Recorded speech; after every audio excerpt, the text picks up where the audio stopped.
Gary? You're in the kitchen. Okay, Gary's here. Good. Gary and Fiona, huge thanks for opening up your home to everyone this evening. I'd like to also once again just say a big thanks to Howard for putting this together. And also, I would like to pay tribute to the Ereiras, who are really a pillar of inspiration to myself and I think to all of us. I know I speak to Sharon and Eliana from time to time, but I see the boys 3 times a day in shul davening and saying Kaddish, and all of you, just as a unit, are hugely inspiring to each and every one of you, every one of us, and thank you for the chizuk that you give us. Maimonides says that when a tragedy happens to a community, the community has to introspect.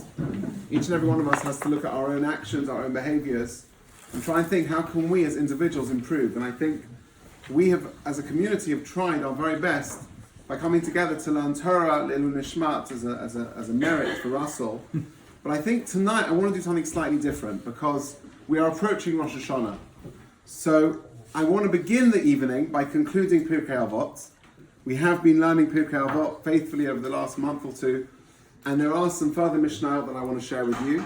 But then, for the majority, the second half of the evening, I want to try and draw some attention towards Rosh Hashanah, because, believe it or not, in under 3 weeks, in fact 3 weeks today, we will all be standing in shul on Rosh Hashanah davening. And Rosh Hashanah is a very powerful moment of the year to draw some inspiration and to make it real. And if I can also ask this evening, please participate, please challenge, please ask questions, please do get involved.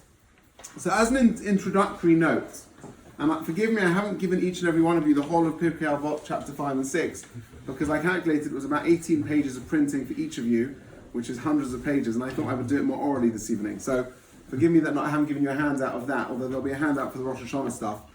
But the 5th and 6th chapter are different styles to the rest of Pirkei Avot.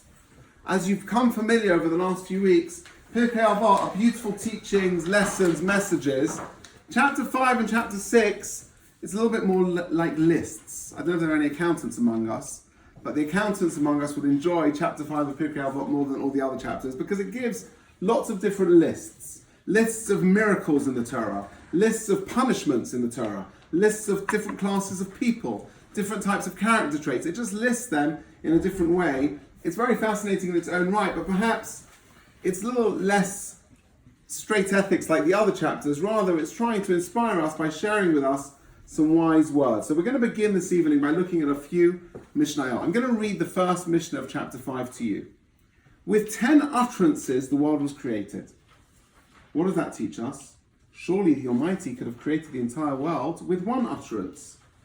But this is so in order to punish the wicked who destroy the world that was created with 10 utterances, and to give reward to the righteous who maintain the world that was created with 10 utterances. Okay, so what is going on? What is this Mishnah talking about? So the commentators explain that if you look in Genesis, God says the word Vayomer 10 times. What does Vayomer mean? And he spoke. And he spoke. And every time God said and he spoke, a different part of the creation took place. And God said, let there be light, and there was light. And God said, split the seas from the dry land, and that happened, etc., etc. In other words, whenever God said something, it wasn't just a statement of intent, rather it was a creation that took place. And there's 2 things that I think we learn from this. The first thing that we learn is the power of speech. When God said something, he meant it. When God said something, it actually happened. And it's teaching each and every one of us, whose job it is in this world to emulate God, that when we say something, we should keep to it.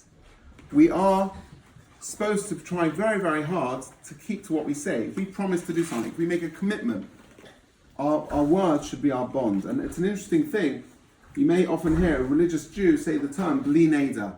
Has anyone heard of Bli Neder? Yeah. Some people think Bli Neder is the kind of get out of jail card free. You can say something and not really mean it. Yeah, I'll come Bli Neder. But actually it means much more than that. Bli Neder means without a promise. Because when a Jew or when a human being speaks, whatever they say, really it ties them down to it. And that actually ties in with Rosh Hashanah as well. Because for those of you familiar, on the eve of Rosh Hashanah, if you were to come to shul the day before Rosh Hashanah, that Sunday morning, 2.5 weeks' time, yesterday, 3 weeks ago, we have a special service where what we do is we all stand up and we confess anything that we may have said and not kept to. And the reason why we do that before Rosh Hashanah is because on Rosh Hashanah and Yom Kippur, we all stand in shul and we make a lot of promises, and we need to show that we're real about what we say. Yom Kippur, what's the first prayer of Yom Kippur called? Kol Nidre. What's that all about? You'd think it was this big, dramatic, amazing, awe-inspiring prayer. It's actually very simple. It's you're just saying to God, if I've made a promise to you and I didn't keep to it, I want to cancel that. Why do we do that on Yom Kippur? So that for the rest of the 25 hours, when we do make promises, we don't come across as liars. Because if we're standing on Yom Kippur saying, God, I'm so sorry, I did this wrong, I did that wrong, I wish I wouldn't have done this, he'll say, well, you don't keep your word. But if we come along first, we say Kol Nidre, what we're trying to say is actually we take our speech seriously. So the first message this evening is God says he created the world with 10 utterances, and the message is that we should try to sanctify our words like God, and we should make ourselves dependable people, right? People who, if we promise something, if we say something, if we commit to something, we should see it through, and we should make sure to do it. So that's teaching number one. Teaching number two, the second mission of Pirkei Avot. This is interesting, it's a little bit of history as well. How many generations would you say there were from the creation, from Adam, from the first man, to Abraham? Rough guess, anyone? Was it 7? Do you want, let's make it easier. Abraham to Noah. 10. Who said 10? What's a generation? What is a generation? Okay, so roughly the period of 25 years. You'd think the period of 25 years. Yeah. Well, in those days, we know biblical characters actually lived longer. Yeah. So it's talking about father to son, the generations. So the Mishnah says the following. There were 10 generations from Adam to Noah.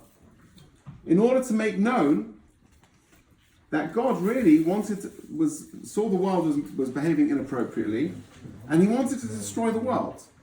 But he waited 10 generations. Until when? Until Noah comes along, and then he finally destroys the world. Until the cruise.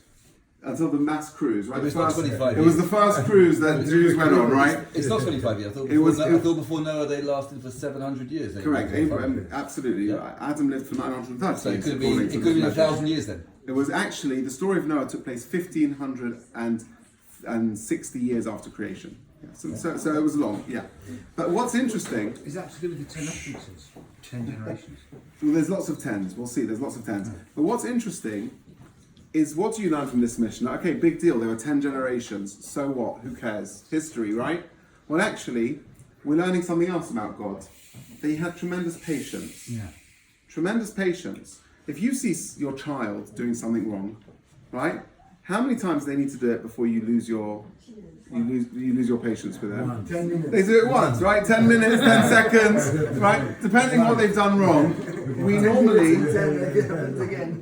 we are normally very quick to lose our fuse, to get upset, to get angry. The Mishnah is telling us that God, he waited 10 generations, even though he saw in each generation they weren't behaving the way they should have done. The very first generation, right? Cain kills Abel. We see the first generation they get it wrong.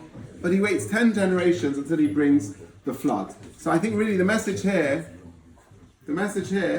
is one of patience. As Jews, we have to be patient in all spheres of life. Sometimes we are not able to do this so effectively, but it's something to remind us in life, in relationships, with each other, with our spouses, with our children, with our loved ones, we have to display tremendous patience. God waited 10 generations, right, over 1,000 years to destroy the world. He's teaching mankind the idea of patience.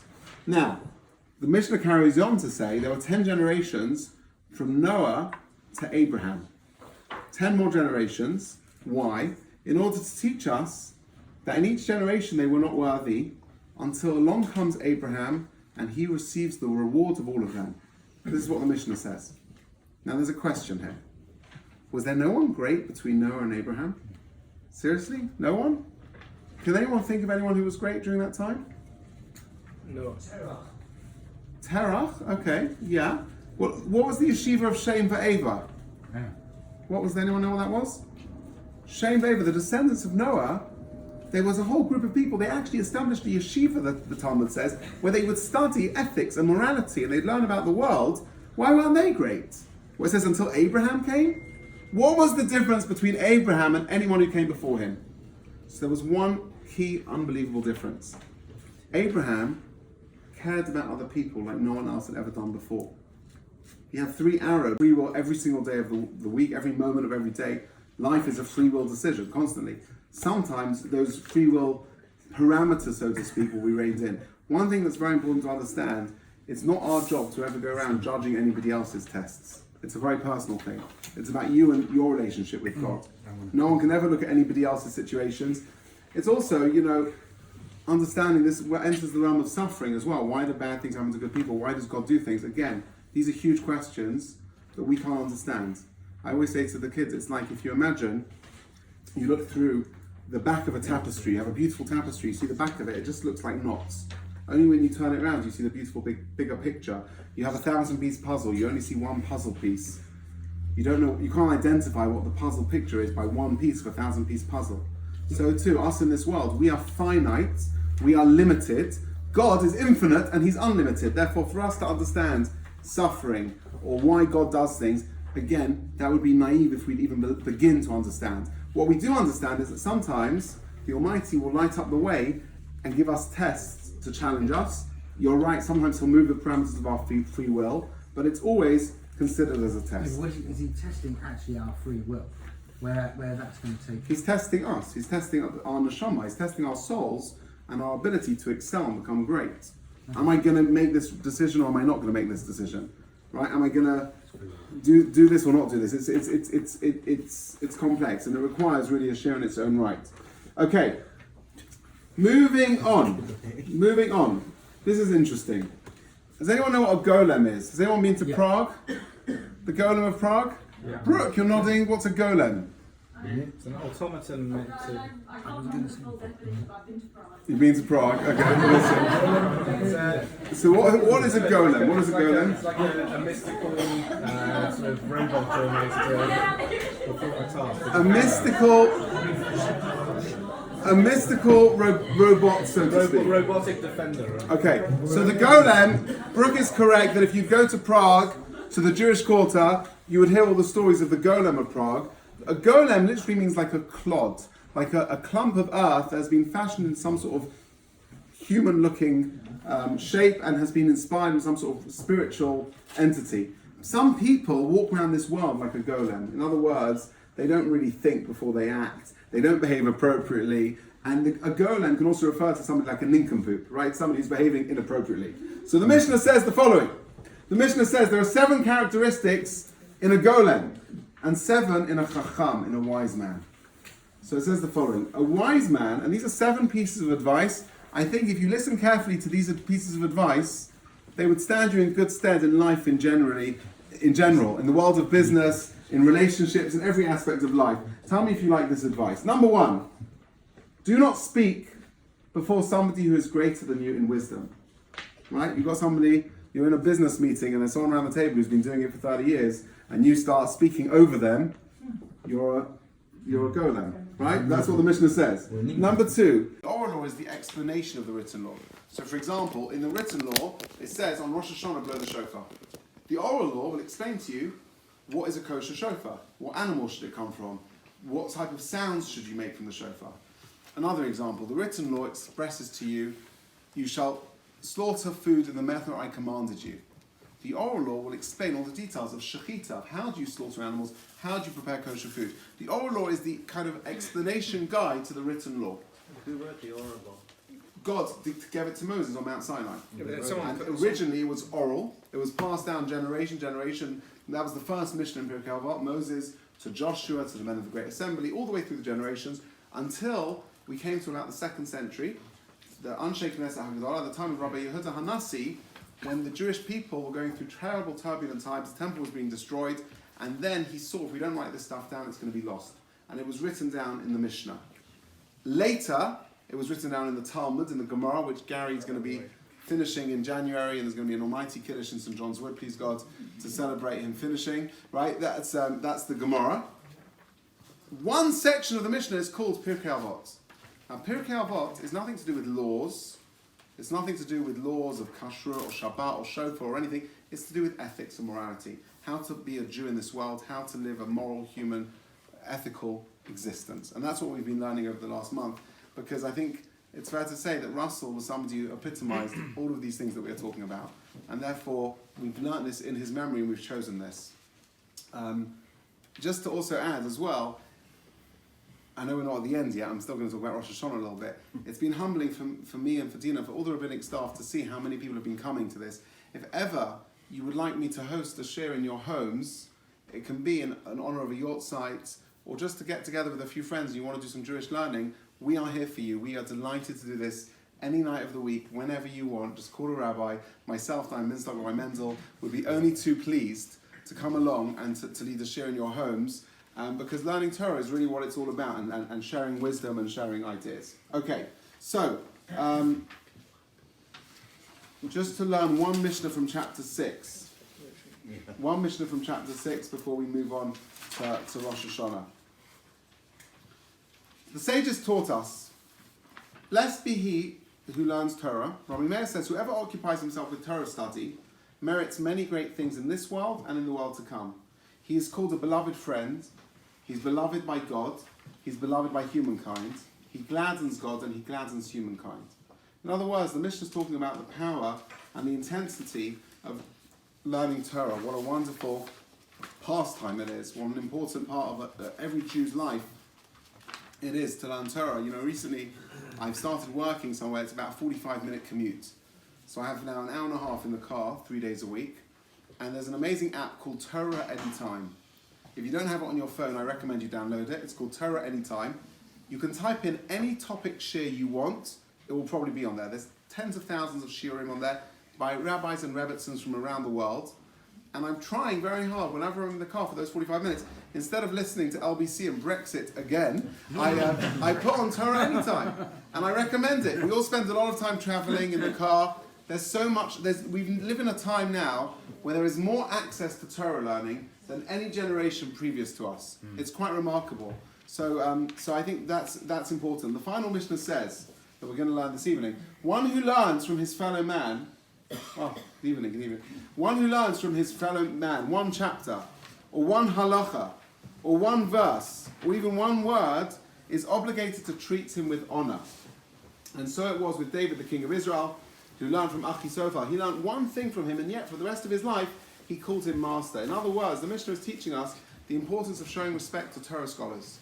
If somebody teaches you Torah, even if they teach you one thing, you have to start showing them an extra level of honor, because our sages tell us how important it is to honor the Torah ultimately, and we do that through Torah scholars. I'd like to just say, we just learned a Mishnah that we said if somebody here is greater than you in wisdom, to stand and learn Torah in front of them is inappropriate. I think Diane Missog has just walked in. So I'm very happy to continue in a few minutes, but I don't know if we want to pause at this point or you want to wait till the end, Diane. I'll say something at the end. Say something at the end. Okay, fine. We're going to move on now to the second part of today's share. Very good.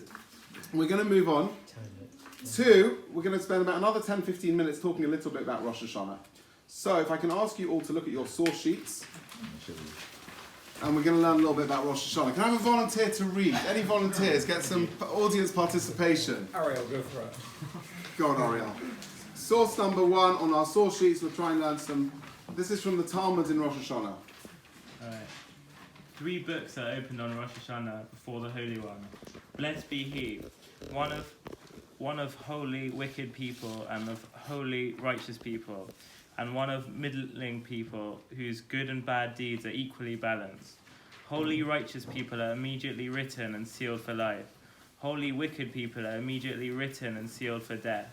And middling people are left with their judgment suspended from Rosh Hashanah until Yom Kippur. Their fate remained undecided. If they merit through the good deeds and mitzvot that they perform during this period, they are written for life. If they do not so merit, they are written for death. Okay, let's clarify. 3 weeks today is Rosh Hashanah. 3 weeks today we'll be standing in shul for a long time praying. If I was to ask you, what does Rosh Hashanah mean to you? Can I just have some audience participation? Shout out one word. What does it mean for you? Renewal. Apples. Renewal. Kingship. Honey cake. Anything else? Shofar. Absolutely. Our star shofar blower. If anyone wants to wake up well for work, just come to St. John's Synagogue at about 5 to 8 every morning, and you'll hear Mr. Cole blasting the whole of NWA every single morning, getting us into the spirit. Rosh Hashanah means a lot of different things to each and every one of us, but ultimately, it's the new year. I remember some years ago when I was working in the city, I explained to my colleagues it's the Jewish New Year, and they said, "Wow, wicked! You're gonna have parties, rage." I said, "No, it doesn't. It's not quite like that."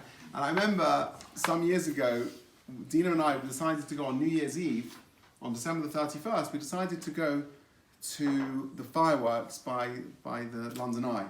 And at the time, Dina was, I think, 8 months pregnant, and we thought it was, the obvious thing to do at 11:30 at night, go on the tube to see the fireworks, and it was complete mayhem. It was chaos. In fact, on the way home, people were screaming and shouting and broken glass and people vomiting, and for a moment, I just thought the contrast between that New Year and our New Year.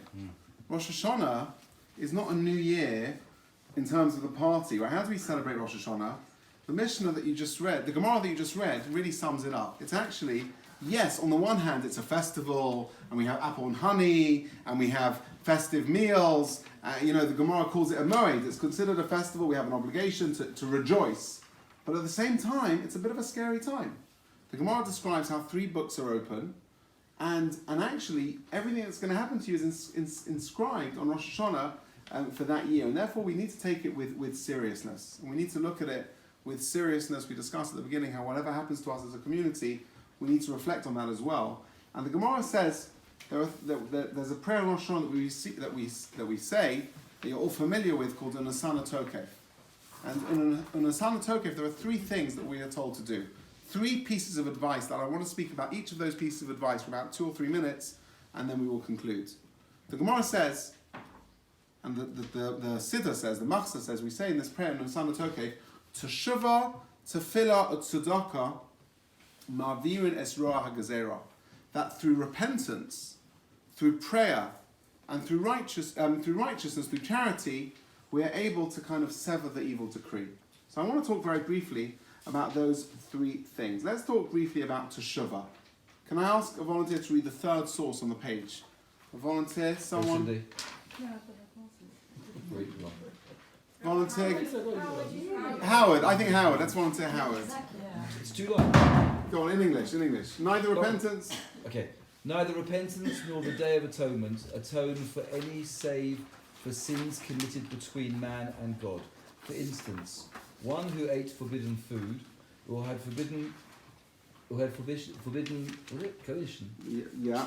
Coercion, and the like. But sins between man and man, for instance, one injures his neighbour, or curses his neighbour, or plunders him, or offends him in like matters, is ever not absolved unless he makes restitution of what he owes and begs the forgiveness of his neighbour. And although he made restitution in the monetary debt, he is obliged to pacify him and to beg his forgiveness. Okay, so just pause there. If you turn over, okay, so this is from the Mishnah Torah. The Rambam saying the following: there are different types of sins.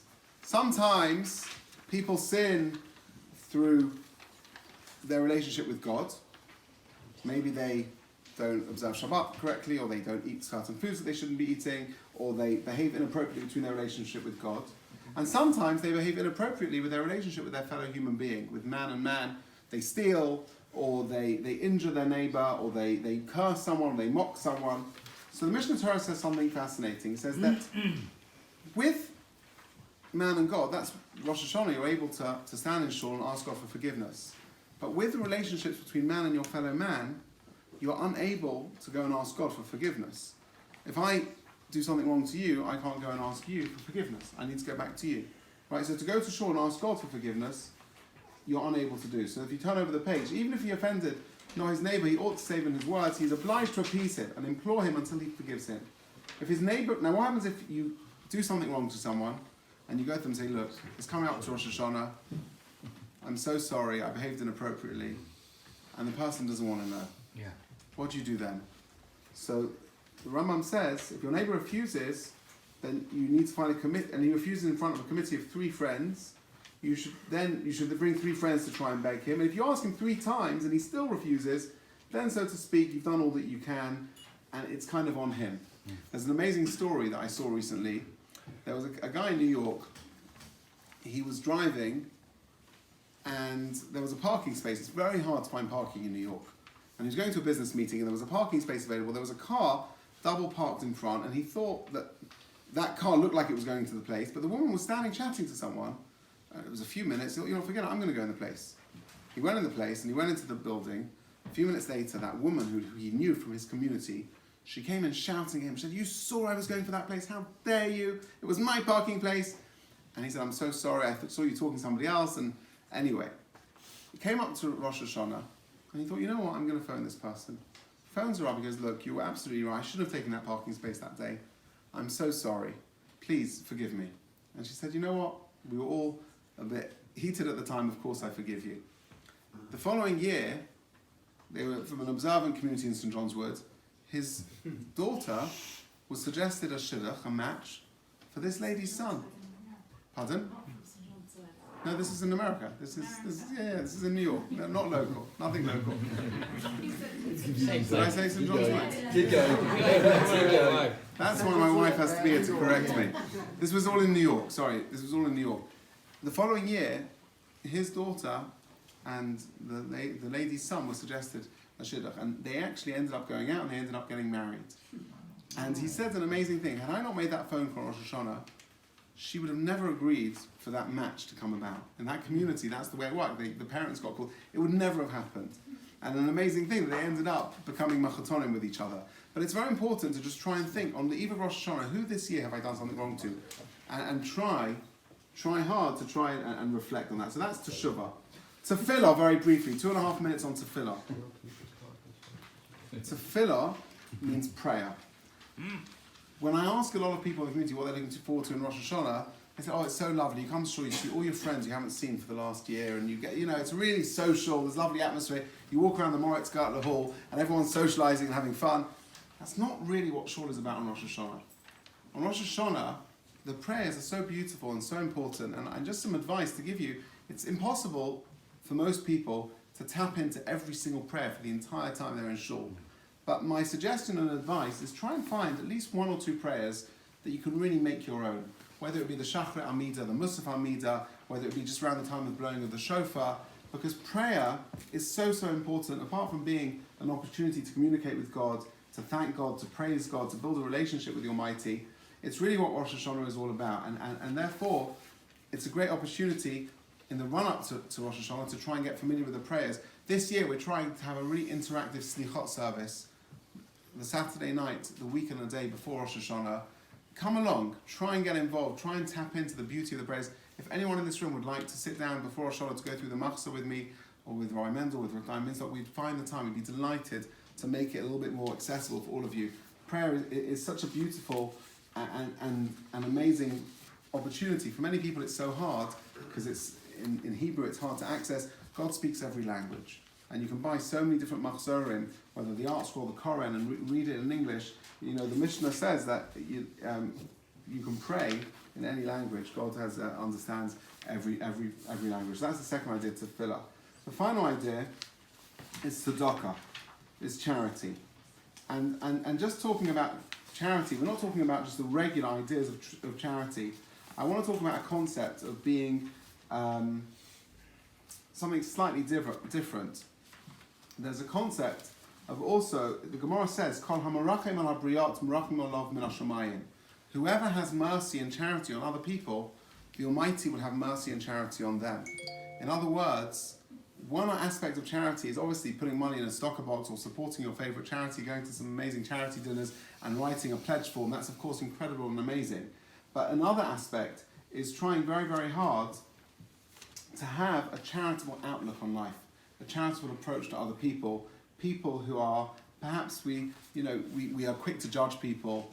Have a charitable approach in the way you judge other people. Have a charitable outlook on other people. My brother told me a story how when he was in Yeshivas Mir is one of the largest yeshivas in the world, and there was a guy who was going around collecting charity, and he was disturbing a little bit, and he couldn't believe it, he was trying, like when you tap someone on their shoulder to get their attention, he flicked the guy on his ear to get his attention.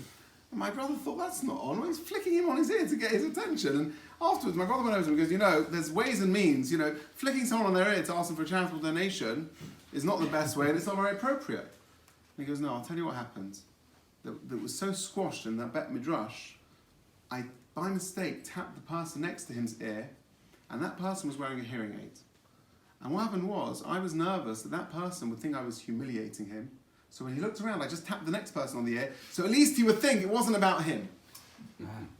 In other words, this guy who he thought was an uncouth, man behaving inappropriately, he was being extra sensitive to the needs of somebody else.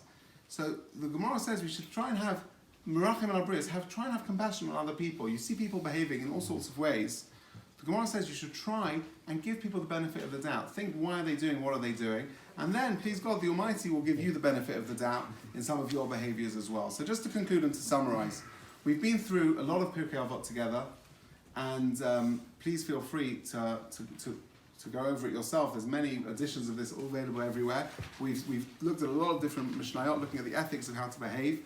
We've also tonight looked a little bit at Rosh Hashanah, about the idea that it's not just a New Year's party, it's an opportunity to reconnect to your Jewish roots, reconnect to the Almighty.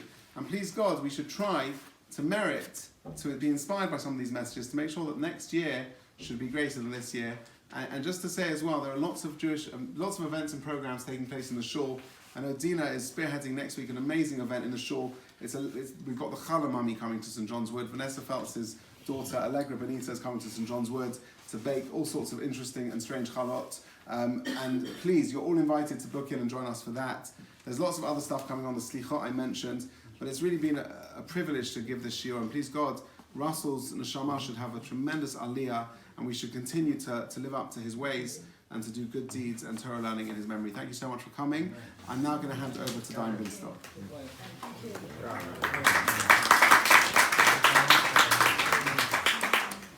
Thank you, Rabbi Yonni. And I've heard about how these shiurim have been taking place both here and in Israel as well. And the fact that so many people are coming together to pay tribute to Russell's memory by means of learning Torah is wonderful. I mean, that really is we are adding spirituality where a soul has been taken away.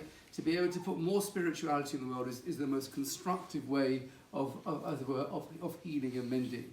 Of course, you can't, there's a limit to what you can do, and our hearts go out especially to Sharon and the kids as to coming to terms with life in the wake of this situation. But nevertheless, learning, especially Pirkei Avot, and I have to really express my deep appreciation to Rabbi Yonni, who has spearheaded this initiative, has brought people together and to learn some Torah.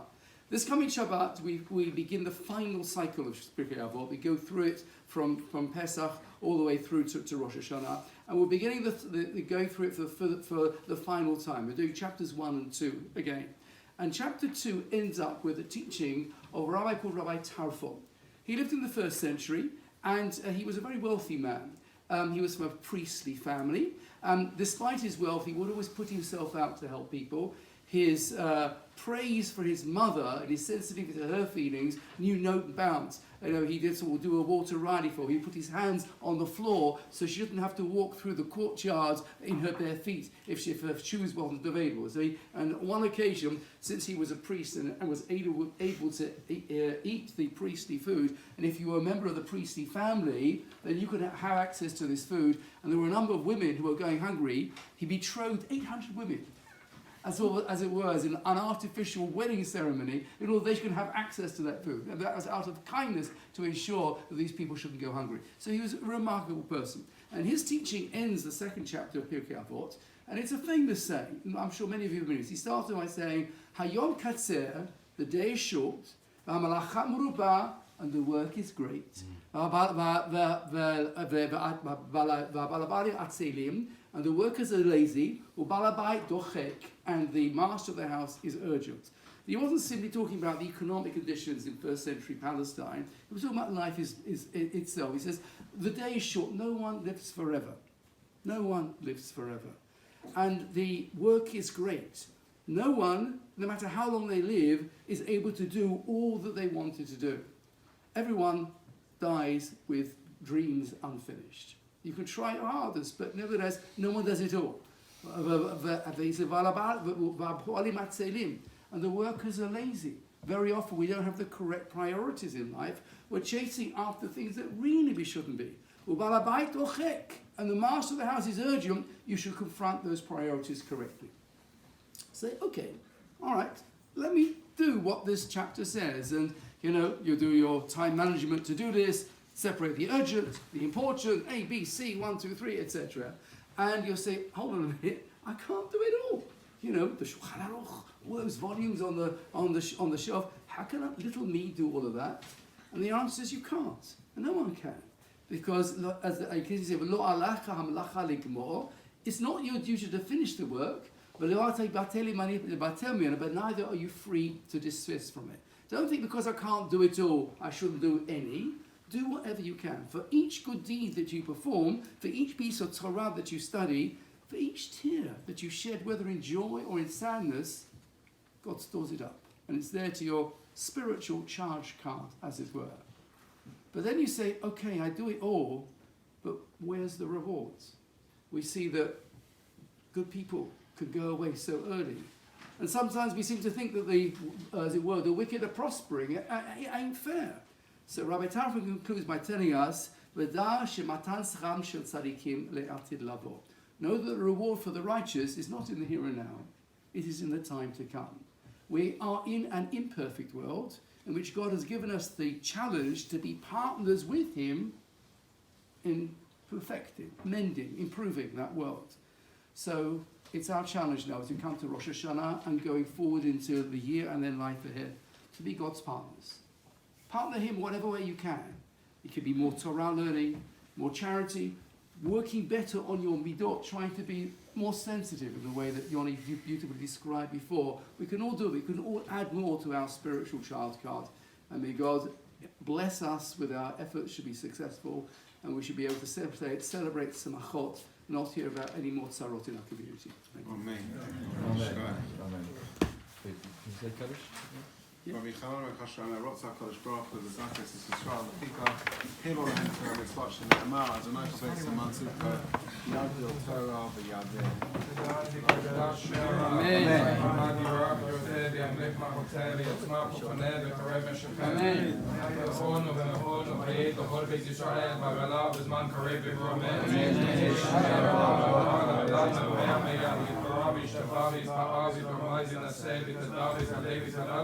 שמד הקדושה ובריחו, אלא מכל בחצר שרצה תשפחתה ונחמתה תאמרן ועל מה ורמן.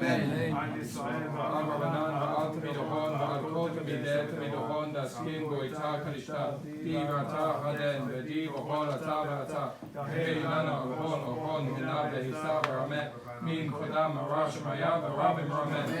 אישן אמר רבה מן שמיה, חיים וסבה ושועה ונחמה ושבה ופועה ובולה ושבה ופרה ורבע. לנו וכל עמו ישראל במרומם. עשה שלום במרומם, וברחמה ועשה שלום עלינו וכל עמו ישראל במרומם. Shkoyach. Please cross the hall where you'll find something to eat in the dining room.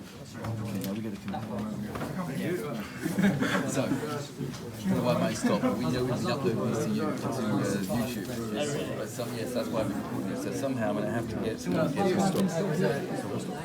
stop.